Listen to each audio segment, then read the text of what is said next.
Je suis médecin psychiatre et je travaille effectivement au centre bipolaire à l'hôpital Ginatier, qui est un service où on aide à poser des diagnostics, à mettre en place des traitements et à proposer des soins globalement autour du trouble bipolaire.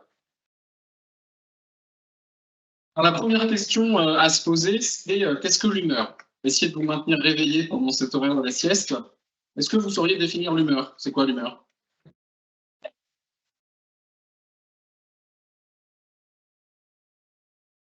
J'entends rien. L'humeur, comment vous la définiriez? C'est quoi? C'est avec des émotions. Ok. C'est pareil, l'humeur et les émotions? Non. Un état d'esprit. Ok. Ok. C'est pas mal. Il y a quelqu'un d'autre qui a dit quelque chose? L'humeur, oui.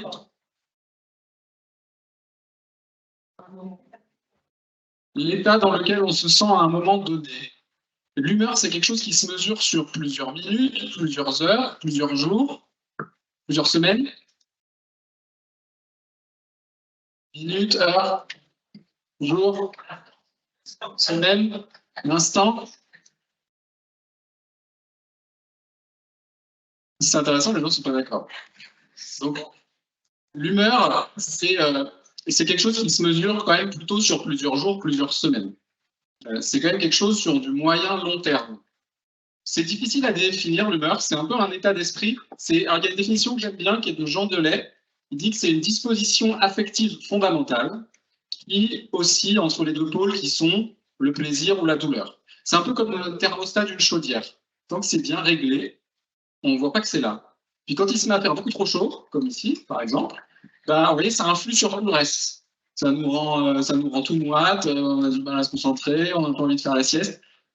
Ça influe sur tout le reste. Donc l'humeur, c'est ça, c'est une espèce de, un peu quelque chose qui est toujours un peu là, en toile de fond. Il y a un lien aussi avec notre niveau d'énergie. Plus l'humeur elle est élevée, plus l'énergie elle va être, plus on va avoir d'énergie, plus l'humeur est basse, plus moins on va en avoir. Et pourquoi c'est important? C'est que souvent on a du mal à faire la distinction entre l'humeur et les émotions. L'humeur, c'est plutôt du moyen long terme. L'humeur, c'est quand même assez biologique. Et les émotions, alors, une émotion, c'est quoi? Vous devez être au taquet sur les émotions maintenant, j'imagine, avec la matinée de ce matin. Comment on définit l'émotion? Une réponse, ouais. Une réponse à une situation, un stimuli extérieur. Ok. Ça sert à quoi les émotions? À se protéger, à nous mettre en sécurité, à survivre globalement. Les émotions, c'est adaptatif, c'est une réponse adaptative, elles ont été sélectionnées dans l'évolution. Ça dure combien de temps une émotion? Ça se mesure en minutes, en heures, en jours, en semaines? C'est plutôt en minutes. Et dans le cadre de troubles de la régulation des émotions, comme le trouble borderline, ça va pouvoir durer plusieurs heures, voire parfois même plusieurs jours, mais jamais plus que ça. Donc les émotions, c'est du court terme, en réaction à un stimuli. Par exemple, si en sortant là, il y a quelqu'un qui vous saute dessus avec une hache, vous allez avoir une réaction d'un coup, il va se passer quoi? Vous allez avoir quoi comme émotion? Vous allez avoir peur. Ok. S'il a une hache pas trop grosse, vous allez peut-être avoir de la colère et envie de lui casser la gueule. Voilà. Les émotions, c'est des réactions adaptatives à des stimuli et qui poussent à l'action. Les émotions, ça pousse à agir. Donc quand on est en colère, on veut frapper les gens. Quand on est joyeux, on veut aller faire des câlins aux autres. Quand on est triste, on se replie, on pleure. Voilà. C'est important de faire cette distinction-là parce que le trouble bipolaire, c'est un trouble de l'humeur. C'est l'humeur qui est déréglée, pas trop les émotions. Alors que le trouble borderline, c'est principalement un trouble des émotions. C'est les émotions qui sont déréglées. C'est pour ça que dans la journée, quand on a un trouble borderline, souvent on a des centaines d'émotions qui sont trop fortes par rapport à la population qui n'a pas de dérégulation des émotions. Est-ce que l'humeur, ça influe sur les émotions? Non? Vous êtes sûr? Quand on a une humeur qui est basse, on a des émotions comment? Soit émoussées, soit on n'a pas d'émotions, ou pas beaucoup, soit on a des émotions négatives. Quand l'humeur elle est basse, on se sent plutôt triste, on se sent plutôt irritable, on se sent plutôt en colère, on va plutôt ruminer sur les traumatismes qu'on a pu avoir. En fait, quand l'humeur elle est basse, on a des émotions négatives. Quand l'humeur elle est haute, on va avoir des émotions comment? Plutôt positives, plutôt de la joie, Ça peut aussi de la colère, de l'irritabilité, plutôt des émotions un peu qui punch, quoi. Est-ce que les émotions, ça peut influer sur l'humeur? À l'inverse. Oui, quand on a des émotions très fortes, négatives, si par exemple on a un deuil, des émotions très négatives, bah, au bout d'un moment, ça peut faire descendre aussi un peu l'humeur. Vous voyez, c'est deux concepts qui sont quand même vraiment liés, mais qui sont différents. Et dans le trouble bipolaire, c'est un trouble de l'humeur. Donc, l'humeur, est-ce qu'on a tous une humeur qui est stable, de manière générale? Est-ce que votre humeur est stable? Ceux qui n'ont pas de trouble bipolaire. Non, c'est pas stable. On va avoir des semaines, des mois où on n'est pas très motivé, c'est l'hiver, on n'a pas envie de faire grand-chose. Voilà. L'humeur n'est pas très haute. Et puis, on va avoir des périodes où on a plein de projets, ça va bien, on fait des rencontres, on a une humeur qui est un peu plus élevée. On a tous des fluctuations comme ça. Et puis, au milieu de ça, on a tous des émotions qui font toute la journée, on a des centaines d'émotions. Ok, donc l'humeur, c'est pas stable. Chez certaines personnes, l'humeur, elle est anormalement instable. Quand elle est beaucoup trop basse, on parle de dépression, et quand elle est beaucoup trop haute, on parle de manie ou hypomanie. Ok. Ceux qui font donc des états hypomaniaques, on parle de trouble bipolaire de type 2, et ceux qui font des états maniaques, on parle de trouble bipolaire de type 1. On va y revenir. Il y a des questions à ce stade ou pas? Non. Ok. Donc le trouble bipolaire, vous avez une idée de la fréquence ou pas? Ceux qui n'ont pas lu la diapo. 1%. 4%.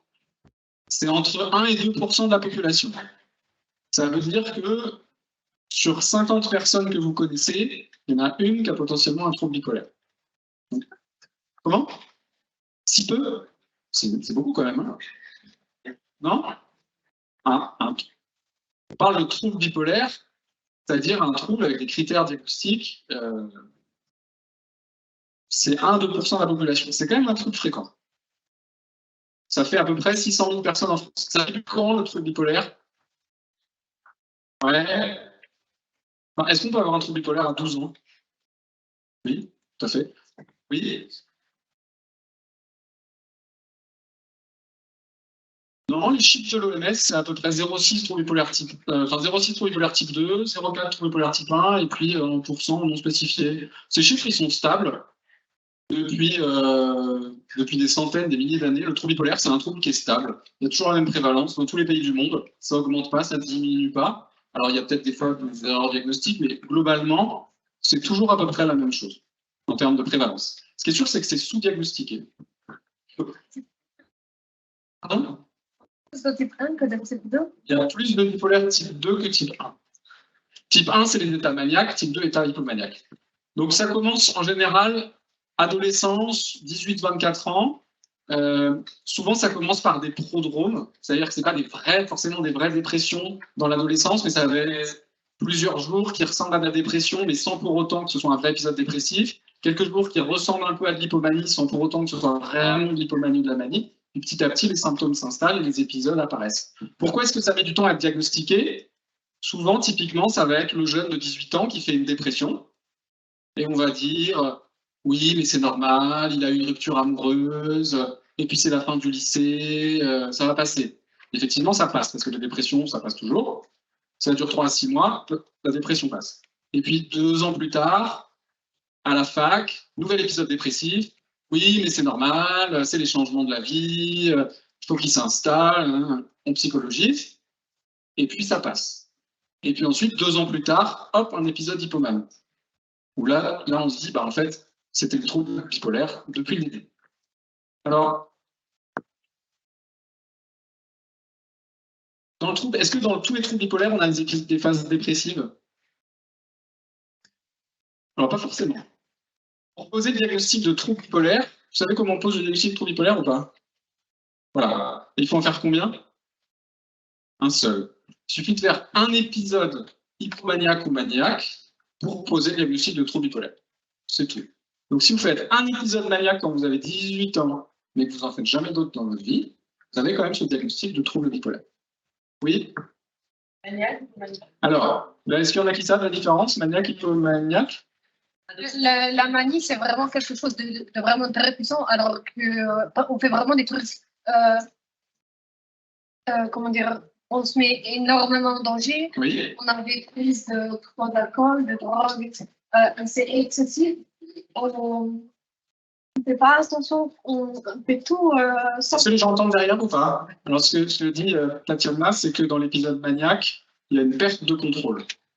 Globalement, un épisode hypomaniaque ou maniaque, c'est l'humeur qui est anormalement haute pendant au moins 7 jours, 4 à 7 jours.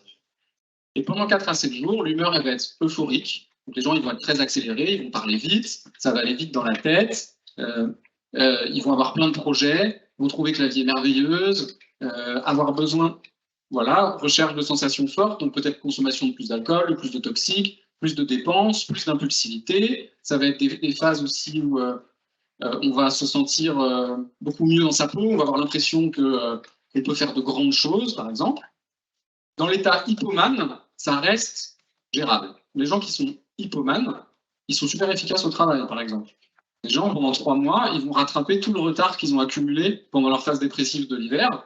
Ils sont super efficaces, ça se passe super bien. Puis la famille, ça fait plaisir de te voir comme ça, en disant que voilà, c'est vraiment fort en ce moment. Donc l'état hypomane, ça peut vraiment passer inaperçu. Et l'état maniaque, il y a une perte de contrôle. C'est les mêmes symptômes, sauf que les gens ne fonctionnent plus. C'est-à-dire, on font tellement des grands projets qu'ils se lancent dans 15 choses en même temps qu'ils n'arrivent pas à finir, vont faire des dépenses excessives et acheter une maison n'importe comment, éventuellement avoir des idées délirantes, prendre pour Jésus. Récemment, on a une personne, par exemple un jeune, il avait l'impression qu'il avait résolu le problème de l'argent dans le monde. Qu'il a envoyé des messages à tous ses contacts sur les réseaux sociaux, tous ses copains du lycée. C'est génial, j'ai résolu le problème de l'argent dans le monde, il n'y aura plus jamais de soucis. Enfin, voilà, c'était délirant. Vous imaginez le social derrière, ce que ça donne. Donc, c'est ça la différence entre manie et hypomanie. Ça répond à votre question? S'il y a des hallucinations, c'est que c'est forcément une phase maniaque. Ok, il y a aussi des phases dépressives. Et donc, les phases dépressives, hein, pour parler d'épisodes dépressifs, c'est combien de temps d'humeur basse, vous savez ou pas? 2 semaines. 2 semaines. Donc, si vous êtes triste pendant 5 jours, que vous n'avez pas trop d'énergie dans un contexte de stress personnel, ce n'est pas une dépression. On parle de dépression quand pendant au moins 15 jours, on se sent... Donc il y a des critères qui sont listés ici. En gros, l'humeur, elle est triste, on est ralenti, on se sent nul, on ne voit pas l'avenir, on a l'impression que rien n'ira jamais mieux. Tous les traumas qu'on peut avoir ressurgissent. On peut avoir des idées suicidaires, sans forcément qu'il y ait de cause à cette dépression. Ça peut tomber du jour au lendemain, comme ça. Et souvent, il y a aussi des perturbations du sommeil. Alors, les gens qui ont un trouble bipolaire, souvent, ils dorment plus en phase dépressive. Ils se mettent à dormir 12, 14 heures par jour. Et souvent, ils mangent plus. Ou alors, ils ont envie de manger du sucré, du gras, un truc comme ça. OK? Donc, la dépression, souvent, la dépression bipolaire, ça arrive assez rapidement et puis ça dure quelques semaines à quelques mois. OK? Ça, c'est la dépression. Des questions sur la dépression? Non? Est-ce que dans le trouble borderline, isolé, il y a des épisodes dépressifs caractérisés?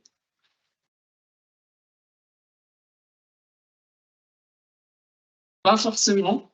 Pas forcément. Il n'y a pas forcément d'épisodes dépressifs caractérisés. Et s'il y en a, justement, il faut se poser la question du trouble bipolaire. Parce que faire des dépressions quand on a moins de 30 ans, c'est quand même, statistiquement, il y a de fortes chances que ce soit un trouble bipolaire. Alors, on peut aussi faire des dépressions liées au stress, liées au traumatisme, c'est possible, mais il faut quand même toujours rechercher le trouble bipolaire. Oui?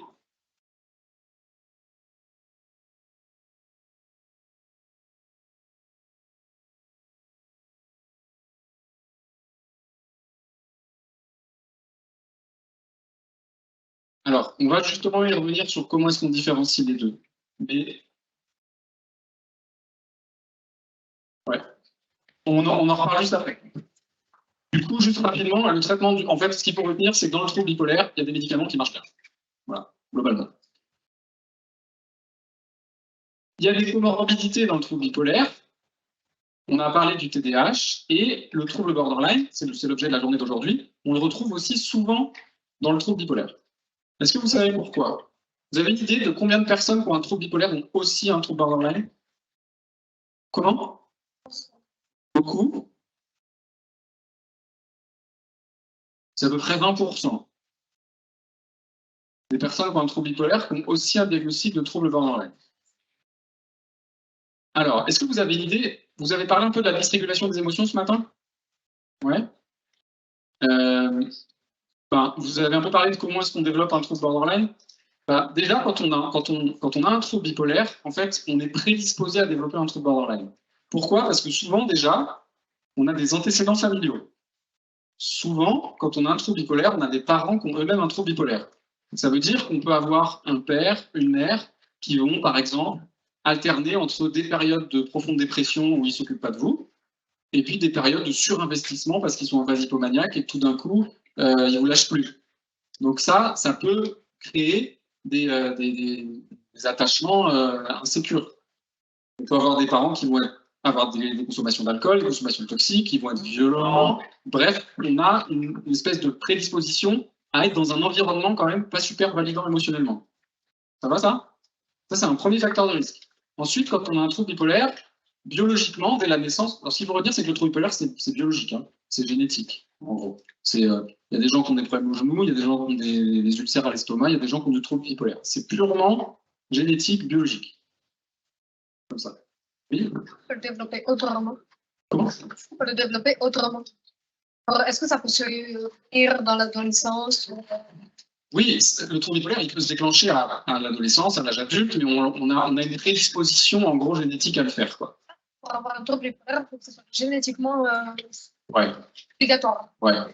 Il faut qu'il y ait une vulnérabilité génétique pour développer un trouble bipolaire. Donc, premier facteur de vulnérabilité, c'est qu'on a des parents qui peut-être ont un trouble bipolaire. Ensuite, on est impulsif biologiquement. Est-ce que dans le trouble borderline, il y a de l'impulsivité en général?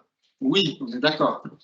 Deux facteurs de risque biologique d'impulsivité, c'est le TDAH, impulsivité, et puis le trouble bipolaire, aussi impulsivité biologique. Donc ça aussi, encore un facteur de risque de développer une dysrégulation des émotions. Puis souvent, les gens qui ont un trouble bipolaire vont avoir une sensibilité émotionnelle importante, et ça aussi, c'est un facteur de risque de développer un trouble borderline. Donc en gros, tout ça fait que le trouble bipolaire, en fait, prédispose à la dysrégulation des émotions. Vous vous rappelez que pour gérer les émotions, il faut beaucoup de cortex frontal et d'inhibition. Si vous êtes impulsif, super sensible, et qu'en plus vous avez des schémas d'abandon parents, et qu'en plus vous avez une humeur qui change tout le temps, c'est vachement difficile de savoir qui on est. C'est souvent trouble borderline, vous avez sans doute parlé, il y a un sentiment d'identité qui n'est pas facile à savoir qui je suis. Mais en même temps, quand on est 2 semaines adolescent, super déprimé, puis 2 semaines super heureux de sa vie, puis 2 semaines on a envie de se tuer, et sans comprendre pourquoi, tout ça aussi, ça peut créer, faire le lit d'un trouble borderline derrière. Comme ça, on a déjà dit, blablabla. Donc, vous voyez, la différence, c'est que le trouble borderline, c'est dysrégulation des émotions, et le trouble bipolaire de l'humeur. Ça, on en a parlé. Ce qui influe les capacités de régulation. Voilà. Et donc, c'est une association fréquente.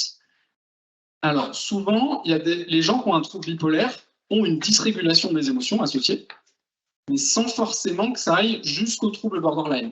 Il y a des gens qui ont un trouble bipolaire, ils font des états dépressifs, ils font des états hypomanes, et puis ils ont des émotions fortes et ils sont impulsifs. Mais ils n'ont pas forcément le trouble borderline parce qu'ils n'ont pas forcément aussi le schéma d'abandon, la difficulté à être seul, il n'y a pas forcément tous les critères. Alors, là où c'est important quand même de se poser la question, c'est que des fois, le trouble bipolaire, ça peut mimer les symptômes du trouble borderline. C'est-à-dire qu'il y a des gens qui ont une personnalité un peu fragile.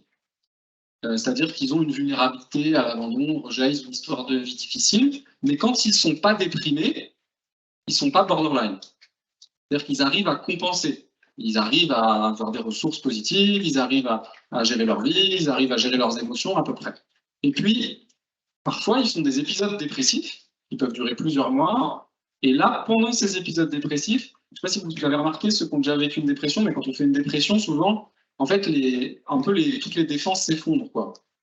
Si quand on va bien, on est un petit peu irritable, quand on déprime, on est super irritable. Si quand on va bien, on est un peu sensible au rejet, quand on déprime, on est super sensible au rejet.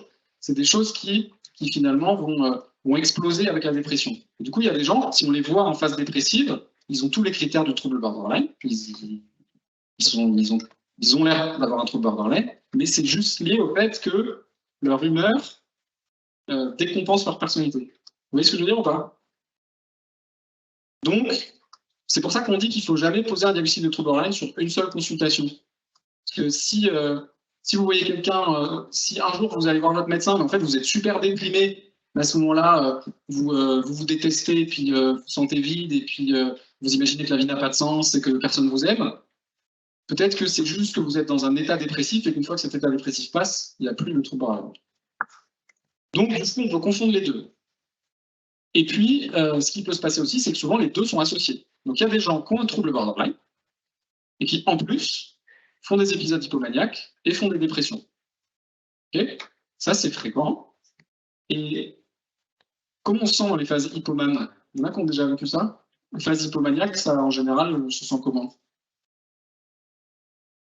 Très bien. Ouais, très bien. Et quand on a le trouble borderline, globalement, on se sent comment? Ouais, aussi coup ça. Voilà. Bah, un peu le truc qui fait vraiment le diagnostic, c'est que souvent, quand on a un trouble borderline, on a une souffrance émotionnelle qui est toujours un peu là. Bah, quand on fait un épisode hypomane, ça part, ça disparaît.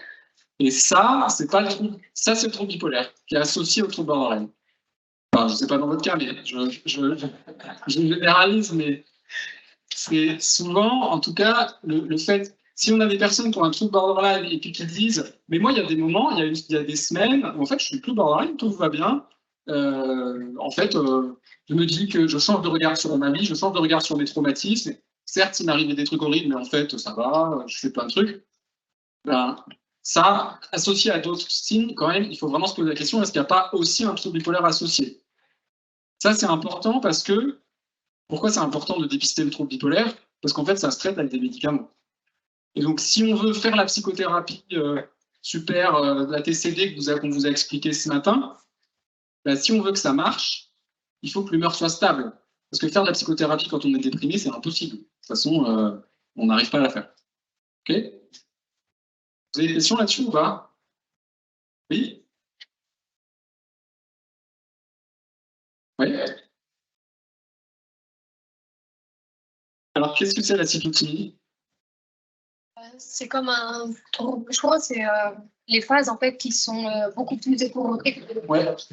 La cyclothymie, en fait, c'est des gens qui font des épisodes, ça ne va pas jusqu'à la dépression. Donc ça ne dure pas 15 jours où ils sont mal ralentis, tout, c'est moins long. Ça ne va pas jusqu'à l'hypomanie, c'est pas 7 jours où ils sont au taquet, ils courent partout, c'est moins long. Ça va être 2-3 jours avec des symptômes dépressifs, pas de plaisir, pas envie de grand-chose, je dors plus, et puis tout d'un coup, pouf, pendant 3 jours, tout va bien, je ne sais pas pourquoi, je me suis réveillé comme ça va mieux, et ça fluctue comme ça. Alors vous imaginez le bordel, quand on a un trouble borderline et la cyclothymie, et ben, il y a toujours des gens qui. Enfin, en fait, c'est vachement difficile de savoir est-ce que du coup c'est une émotion qui est en train de déconner? Est-ce qu'en fait je me sens triste parce que on m'a planté pour aller au resto et que je me sens abandonné et que je me sens super mal et que du coup je dysrégule? Ou est-ce que je me sens triste parce que c'est juste mes neurotransmetteurs qui merdent? Et donc c'est ça, comment est-ce qu'on peut repérer ça? Il y a tout un ensemble de. Il faut essayer de dépister le trouble bipolaire, on va voir comment on peut faire. Et puis, ce qui est vachement important, c'est l'analyse comportementale en chaîne qu'on fait dans la TCD, c'est d'essayer de comprendre, en fait, souvent les émotions, on arrive à comprendre d'où elles viennent. Alors, si on a un trouble borderline et qu'on ne sait pas du tout identifier, au début on a du mal, mais on peut apprendre vraiment à dire, bon, écoutez, là je me suis senti super suicidaire, mais je peux remonter le temps et me dire qu'en fait il s'est passé ça, plus ça, plus ça, plus ça, qui me fait que je me sens comme ça. Si c'est la cyclothymie, c'est juste je me suis réveillé, j'avais envie de mourir. Mais j'ai voulu me gratter. Et des fois, il y a des gens qui sont diagnostiqués à tort trouble borderline. C'est-à-dire qu'ils disent, mais moi tout le monde me dit qu'il y a des facteurs déclenchants, mais j'en trouve pas. Et en fait, ça peut être juste le trouble de l'humeur, quoi. Donc, c'est important de le rechercher, et souvent on tâtonne et on met du temps avant de trouver. Des fois, ça peut être mettre un régulateur d'humeur, et puis le régulateur d'humeur, il va enlever ce qui est l'humeur, et il va laisser les émotions. Ça répond à votre question? Ouais. Donc, en gros, globalement, qu'est-ce qui va être évocateur de troubles bipolaires? Si, oui.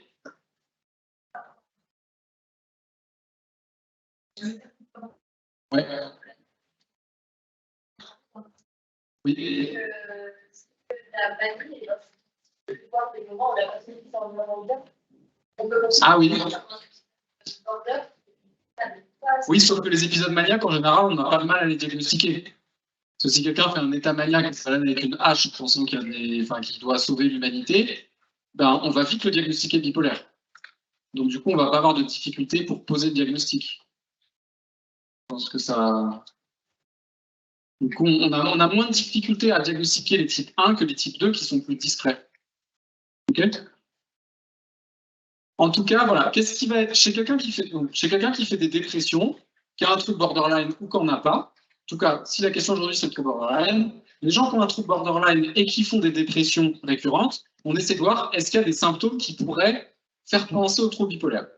Donc, dans là-dedans, il y a les antécédents familiaux. Est-ce qu'il y a du trouble bipolaire dans la famille? Est-ce qu'il y a un parent, un oncle, un cousin qui s'est suicidé, qui consomme de l'alcool, qui prend du lithium, qui a un trouble bipolaire? Ça, si vous avez un parent qui a un trouble bipolaire, vous avez 10 fois plus de chances que la population d'avoir un trouble bipolaire vous aussi. Génétique. Ensuite, dans les caractéristiques du trouble, parce qu'il y a eu déjà des épisodes hypomanes, on en a parlé, il y a le fait que la douleur émotionnelle disparaît ou diminue fortement pendant les épisodes hypomanes, ça c'est un vrai truc quand même qu'on retrouve souvent. L'âge de début précoce, le fait que ce soit des épisodes qui apparaissent vite, c'est-à-dire en quelques jours il y a une dépression et en quelques jours elle passe. Ça c'est que le trouble bipolaire qui donne ça. Les dépressions pas bipolaires, c'est des trucs qui arrivent très progressivement, sur plusieurs mois, il y a du stress, on va mal, on commence à mal dormir, et puis petit à petit on déprime, quoi. Les troubles bipolaires, c'est il se passe un truc, et puis... Alors, il y a souvent des facteurs déclencheurs aux dépressions bipolaires. Des fois, il n'y en a pas, mais souvent, il y a un truc, il y a du stress au travail, par exemple, ou un deuil, où il se passe quelque chose, et puis là, je sens qu'en 2-3 jours, une semaine, boum, dépression.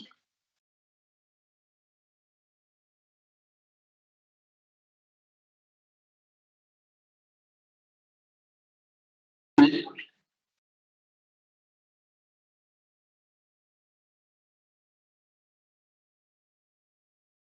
Oui.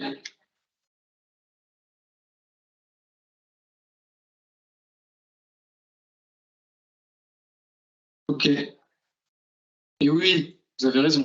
C'est-à-dire, si je vis une situation sociale de rejet, je ne vais pas faire une dépression bipolaire, normalement, pas tout de suite. Alors que ça va peut-être plutôt déclencher les émotions fortes du trouble borderline. Ensuite, dans la clinique, c'est des dépressions, le fait de plus dormir et de plus manger quand on est déprimé, ça c'est le trouble bipolaire, de ralenti. Et souvent, il y a un truc aussi, c'est une espèce d'anesthésie des émotions. Les gens qui font des dépressions bipolaires, ils n'ont pas l'air déprimés. D'ailleurs, ils peuvent donner le change. Ils disent, je me sens super mal, je me sens complètement déprimé, mais ça ne se voit pas, ils ne pleurent pas, ils n'ont pas une sale tête comme on imagine la dépression. Souvent, ils décrivent plutôt une anesthésie des émotions, ils ne ressentent plus rien. Donc, ils font leur vie en mode automatique, ils ne ressentent rien. Ça peut passer totalement inaperçu, mais pour autant, c'est la dépression. Donc, il y a des questionnaires de dépistage qui existent. Voilà, pour conclure, le trouble bipolaire, c'est fréquent. Ça débute à l'adolescence chez le jeune adulte. C'est sous-diagnostiqué. Et c'est souvent associé au trouble borderline, parce que c'est un facteur de risque, le trouble borderline. Et les médicaments marchent bien. Donc, c'est quand même vraiment important. Toute personne qui fait des dépressions avant 40 ans, il faut rechercher le trouble bipolaire, vraiment, parce que c'est dommage de passer à côté et de ne pas le traiter par des médicaments. Et du coup, quand il y a les deux, quand on a un trouble bipolaire et un trouble borderline, le fait de traiter le trouble bipolaire peut permettre justement de faire la psychothérapie dans de bonnes conditions. Et donc de traiter le trouble bipolaire efficacement. Voilà. Alors, s'il y en a qui veulent en savoir un peu plus, il y a ce livre Goupil ou Face, j'imagine qu'il y en a certains qui le connaissent. Alors, c'est une BD qui est très bien faite sur le trouble bipolaire. Et puis, ça, c'est un livre, Faire face au trouble bipolaire, qui est assez, qui est assez complet sur le trouble bipolaire. C'est pour les patients et les aidants. Je sais pas si on a le temps pour quelques questions. Vous avez des questions? Oui. Si c'est pas la même chose, le trouble borderline et bipolaire frontal, il y a des traitements qui sont assimilés aux deux. La quetiapine, par exemple. Pourquoi est-ce qu'il y a des traitements qui sont donnés dans le trouble borderline et dans le trouble bipolaire? Alors, ce qui est sûr, c'est que dans le trouble bipolaire, les médicaments ont vraiment un niveau de preuve très élevé. On sait que ça marche. Alors, il n'y a pas de recette miracle et souvent on prend du temps pour trouver, mais on sait que ça marche. Dans le trouble borderline, souvent on prescrit des médicaments, mais le niveau de preuve, il n'est quand même pas évident. Des fois, c'est très utile, mais pas scientifiquement, on ne peut pas dire qu'il y a des médicaments qui marchent dans le trouble borderline. Il n'y a aucun médecin qui peut. Voilà. Après, des fois, il y a des gens qui vont mieux avec un régulateur d'humeur, donc on leur en donne quand même. Alors pourquoi? Je pense que dans le trouble borderline, c'est un peu anti-impulsif, et puis ça peut un peu, voilà, ça peut un peu stabiliser. Je pense que des fois, il y a des formes aussi qui sont un peu frontières. Il y a des gens, ils ont un peu de borderline, ils ont un peu de cyclothymie, et qu'on n'arrive pas à faire la différence, et que des fois, un régulateur d'humeur, ça marche un peu sur les mots. Mais c'est un peu très empirique. Est-ce qu'il y a d'autres questions, pas? Oui?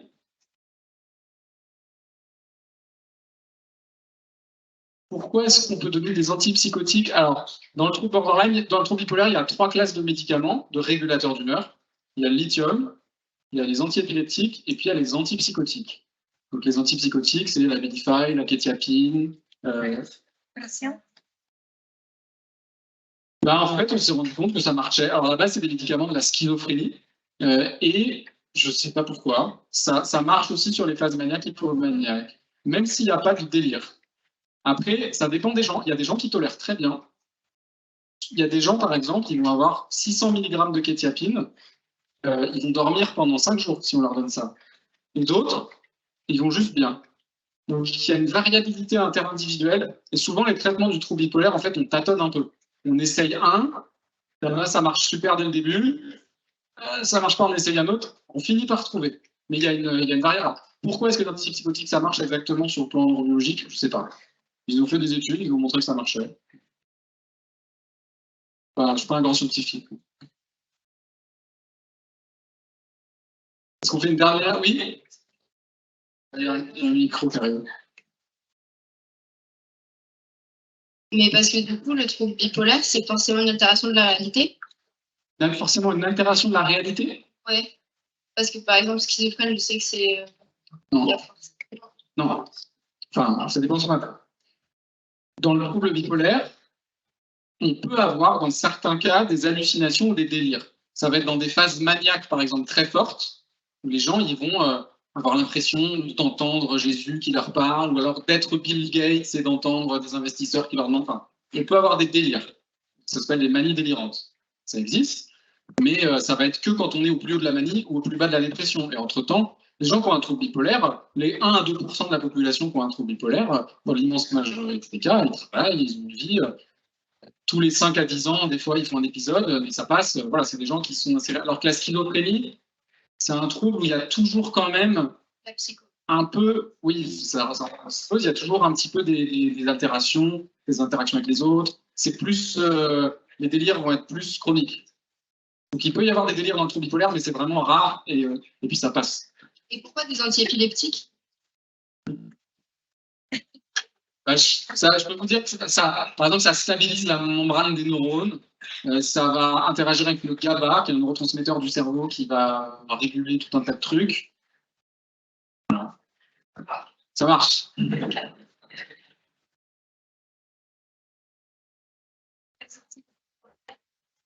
Est-ce que... C'est quoi? C'est la même question. Dans le trouble bipolaire, on peut avoir des éléments psychotiques parfois, mais c'est rare. Voilà.